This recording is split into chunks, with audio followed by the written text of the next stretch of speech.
All right, folks, we're out here in the barn at my workbenches. This is the spare motor, I guess you'd say I had, that come out of my old red truck that there used to be videos of, or that there still are videos of on the channel. The one with the stack in the bed with the tractor flapper on it that I love so much until the engine lost oil pressure. Didn't lose it completely. It would have a little bit at an idle, and then once it got warmed up, it had little to nothing. But y'all tell me if that's a reman sticker, because I think it is. I really think that's a reman sticker. Because it right here where it says that, it looks like it says replacement 6.9 liter. So that explains why this engine had such little blow by, because it was a reman, and that's why it had such good power when it did run. It's because it's a reman motor. So it'd been rebuilt at some point. But hold on, here it is. This I found sitting on top of the crankshaft in between where the front main bearing cap is and where the crank comes out the timing cover, where the crank's a little bit longer there where the timing gear is. This was laying there, and so as you can see, she's got pretty ate up, and the other bearing race is also laying in there. So this is the front main bearing that somehow came out of where it was. And yeah, that's why we lost oil pressure.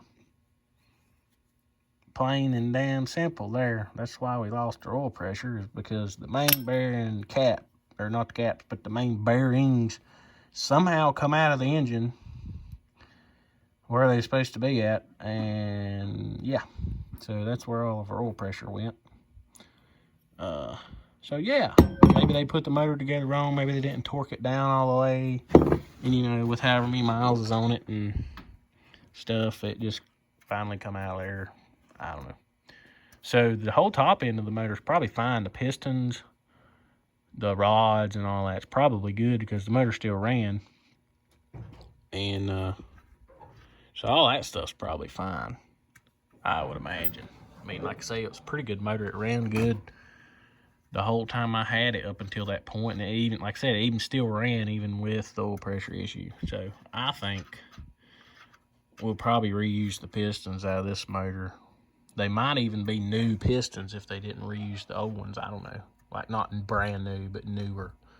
When they rebuilt the motor, they might have put new pistons in it. I don't know. We won't find out until we take it apart. So that's what we're going to do. We're going to start taking this sucker apart.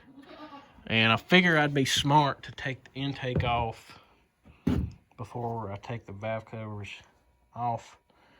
That way all this gunk that's in between the intake and the valley pan won't get in the heads. Try to save on the cleanliness, you know what I'm saying? So I might set y'all up here for a little time-lapse video of taking the intake off.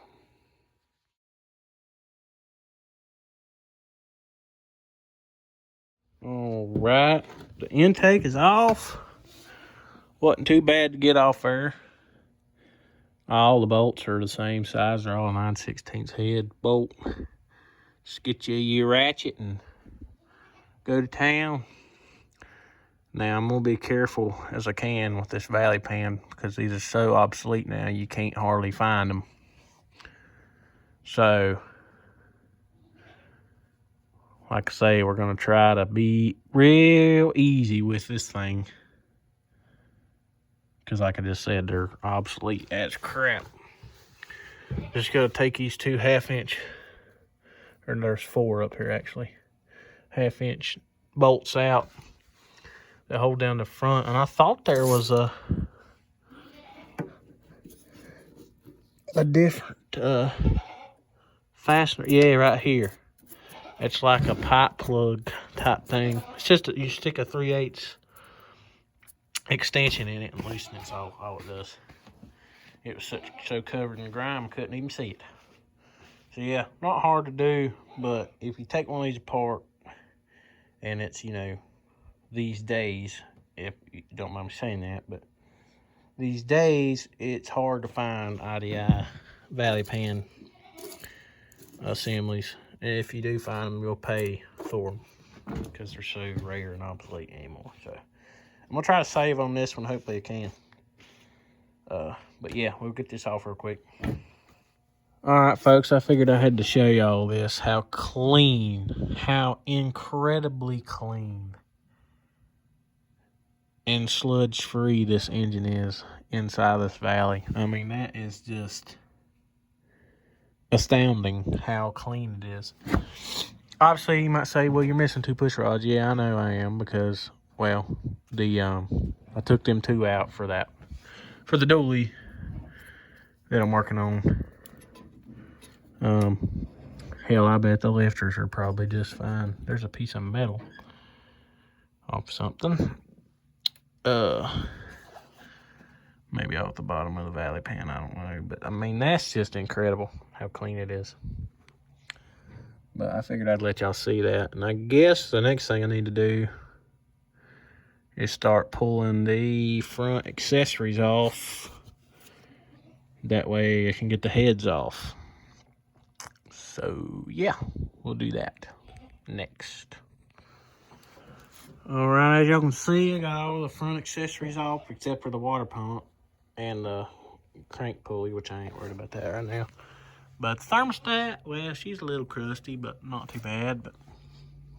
But, yes, that whole piece you can take off in one piece with the alternator still on if you want to. This plate covers up that plate.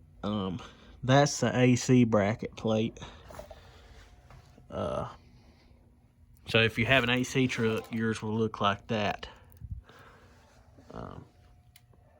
Anyway, I guess we'll finish. I guess we need to take the heads off next, but before we do that, we'll take these exhaust manifolds off. And you might say, well, you're going to break the studs, but I don't think I will, because these manifold bolts are self-lubricating, especially the other side. This valve cover didn't leak too bad, but look how oily that side is. Them will come out easy peasy. So we'll do that. All right, as you see, I got the exhaust manifolds off both sides. I've actually started taking the rocker arms off.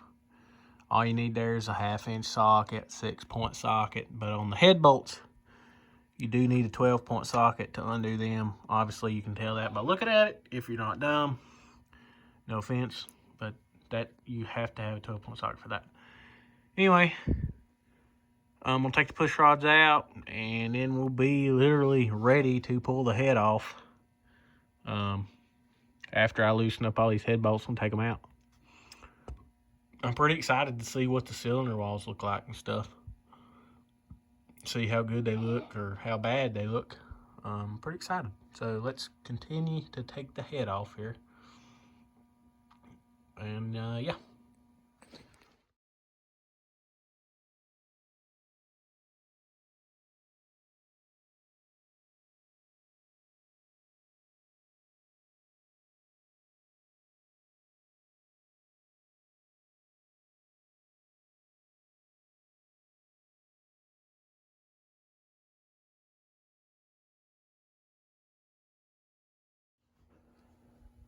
As y'all see there, I got all the head bolts loose, but you see me having to literally push on this with my foot to get that one broke loose.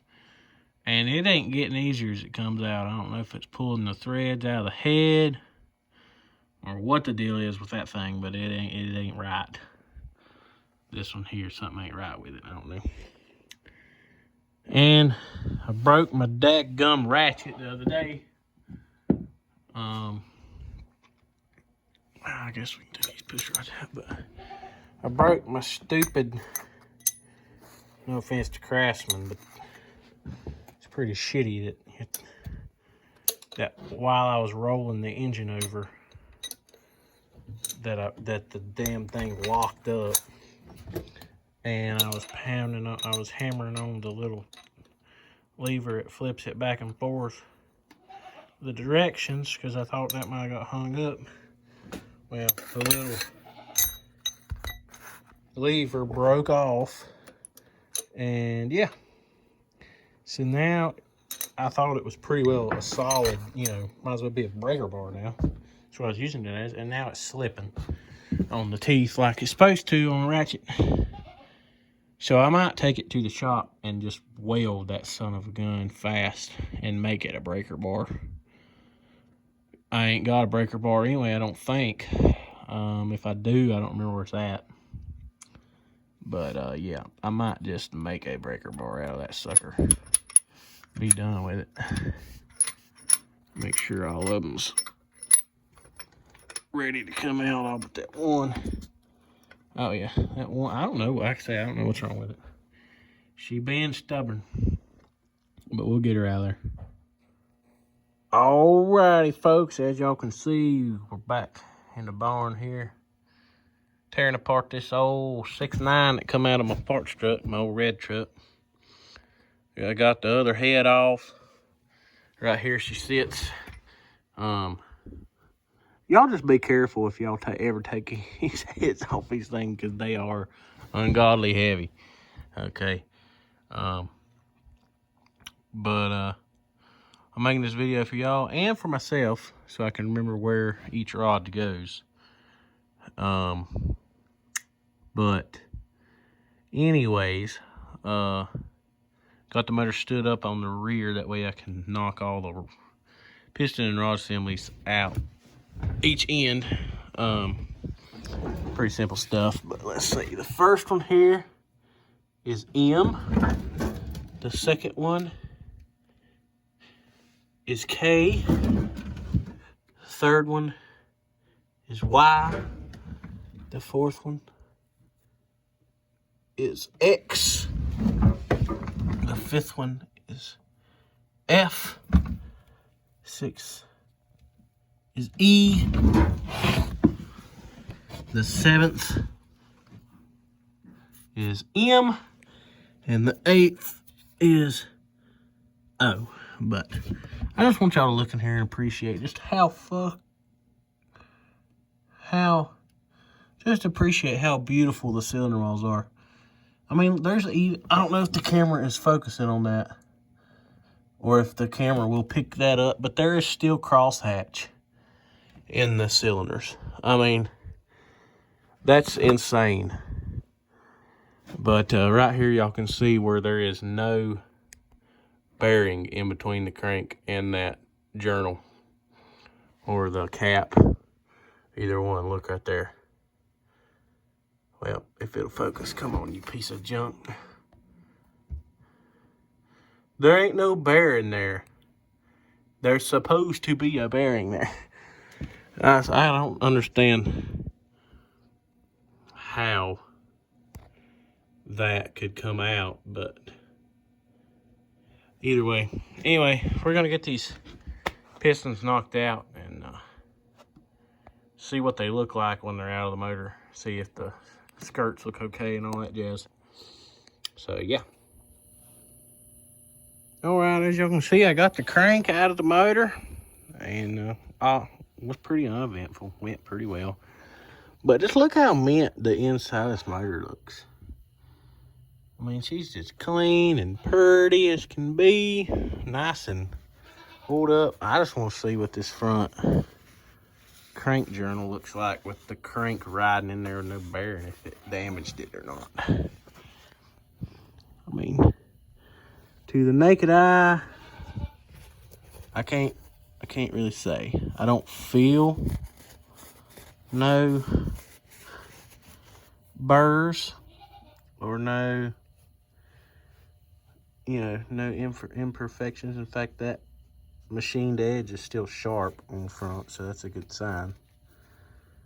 But I don't feel no ridge, no edge, no lip or nothing that's concerning. I mean, I ain't an engine builder, but I would say that's okay. I mean, I would be willing to say that that's probably just fine. And we can probably run it, because that would kind of kill using this block if that was messed up. And thankfully, I don't think it is. I think it's just fine. So that's good. But next we're gonna take all the cam out. But I'll show y'all the crank here, and that's just the only thing that concerns me about reusing this crank. Might have to get a different one, which obviously we got the one out of the dually motor. But see how this, where the bearing rode on it, how it kind of ground that edge down up to where the bearing face is. It might not have as much of a bearing face as it's supposed to by a couple thousandths, or maybe, you know what I'm saying, like, oh yeah, and look how, oh yeah, it got it. I can feel some not so goodness in that. So yeah, yeah, that don't look too hot there. You know, these ones, the rod bearings and the other main bearings look okay, but that one, I can feel a definite high place there, right there too.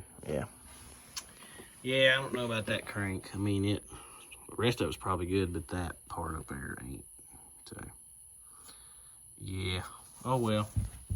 Like I said, I got another crank in a barn, and I got that whole other motor to take apart, so maybe the cranking it's okay. And I just noticed something too. This motor had a bent rod. Look at that rod. It's bent. I never even noticed that. That rod was bent when I took it apart, so I guess we'll have to steal the rod out of that motor and use a different rod. So, yeah, but I did not notice that, because that thing did hydro lock one time, and I had to keep rolling it with the transmission in reverse and pop the clutch to get it to spin backwards to push the water, you know, where it would spin, because it wouldn't spin forwards because it was hydro locked from water getting in it, I think. And then I kept, and that's probably what bent that rod. I mean, realistically, that's what, in my opinion, bent it. So it's kind of my own fault for letting it sit out in the rain with no hood on it, and it got water in it and hydro locked. But, and I didn't do it the right way by pulling injectors and, you know, letting the water shoot out of it by turning it over. So that's probably my fault. So anyway, hopefully we got another rod. Let's see which that's the third one back, so hopefully that one's good. But yeah, we got her pretty well all torn down, and I guess we're gonna tear apart the next one after I get the cam pulled out of this one. All right, here we are at the dually motor. As you can see, she's kind of sitting a little off center, but we'll fix that later. I'm gonna start taking the front accessories off this hunk of junk, piece of scrap metal.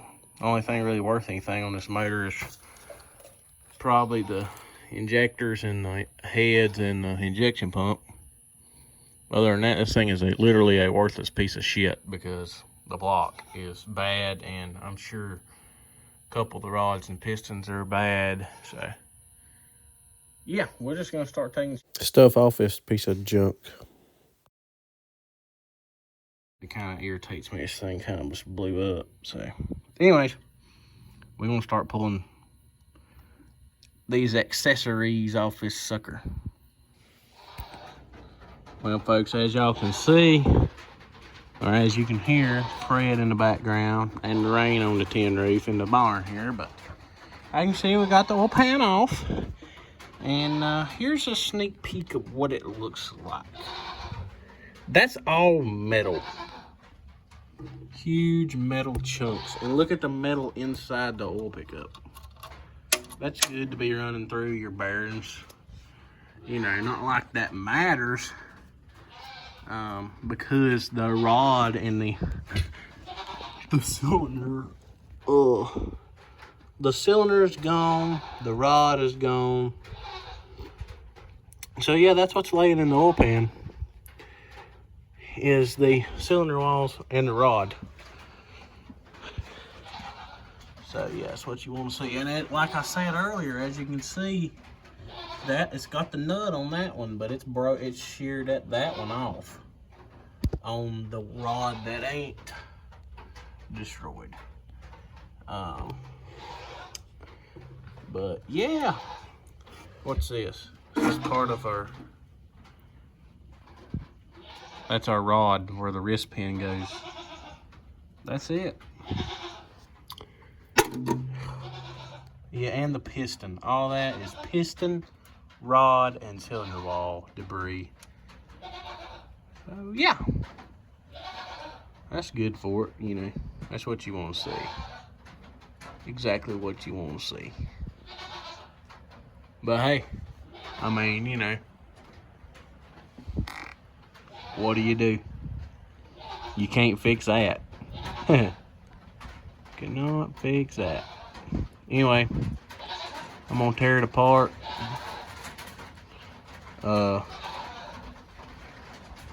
Take all the rods out and pistons out and all that jazz, I guess.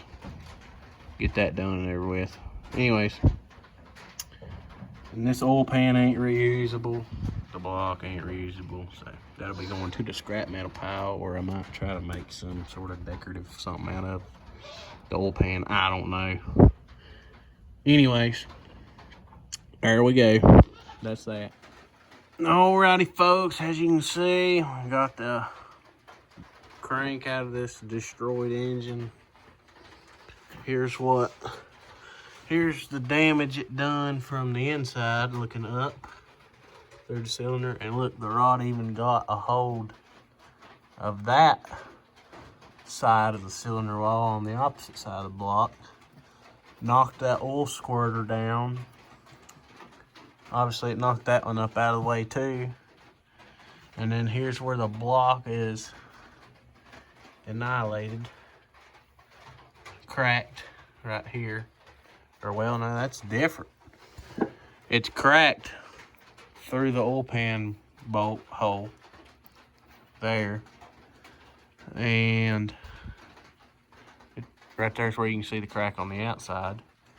But this part here's cracked too, so it smacked it right here. You can see where it smacked it. It went bam. And god dang, look at that. Big cut out of it. That's crazy. But anyways, the rod bearings look pretty good. Or not the rod bearings, but the main bearings look pretty good in the thing. So the crankshaft's probably all right because it looks immaculate. I'll show that to y'all here in a second. But there's the block, and then here's obviously the huge chunk out of that side. So the block is scrap. But that's what a bare IDI block looks like. Of course, I got one here too, but this one's a good one, hopefully. But here's the crankshaft. As y'all can see, the journals all look pretty good. I don't feel no variation or no roughness of metal in there. Not on that one. On any of the main bearing journals or the rod bearing journals. This crankshaft is probably, ooh, wait a minute. I can feel some imperfection in that one. Out there. Right there in between. You can see a little bit of discoloration. That's where the two rod bearings ride, and there's space in the middle. It's right there where them little brown bits are. I don't know if that's rust or residual oil residue, but I can kind of wipe it off and then it smooths out, so it's probably fine. Probably fine. And then here's the cam, and it looks pretty good. I mean, it looks all right, but you can see where the rod beat the shit out of it there for a second on that. It don't look bent or nothing. It looks about the same as the other one, but here is where we can compare our front main cap journal on this one versus this one where that bearing rode on it. I don't know if it's any different, but feeling that makes me just want to use this one.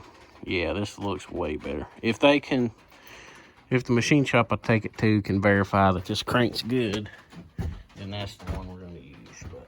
But yeah, I just wanted to show you all the carnage, and then there's the broke valve and everything else. But just wanted to show you all the carnage of the old 6.9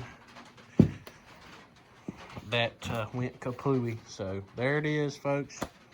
Thank y'all for watching. Have a good rest of your night or day, or whenever you're watching this. Thank y'all for watching. Please subscribe to see the upcoming build on, not this block, but this engine.